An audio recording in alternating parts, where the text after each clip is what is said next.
हमारे पास वीजा है, पासपोर्ट है हमारे पास। तो आपको तो पीटीआई के कारकुन पकड़ा समझ लिया है उन्होंने। एक मिनट मोबाइल फोन आपको भी बैठना पड़ेगा।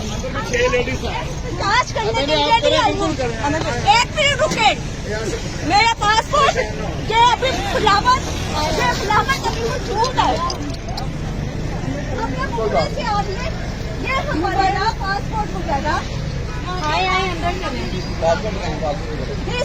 पासपोर्ट दिखाएं। ये आज की अभी की हमारी रिपोर्ट है जो है।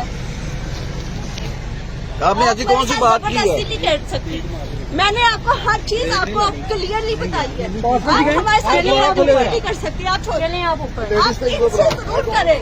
आप जाने बड़ा जा रहे हैं मेहरबानी है DI साहब ने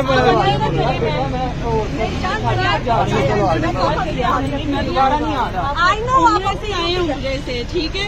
हमारे पास पासपोर्ट है, वीजा है, अभी हमारे यहाँ बोर्डिंग पासेज हमारी मम्मा इतनी भी बात थी, मम्मा हमारी बीमार, ठीक है। आपने क्या कोई नारेबाजी की है या नहीं भैया, हम तो वहाँ से चादरा में रहते हैं, ठीक है। अब आप मेरा हाथ छोड़े। ASP शफीकाबाद ने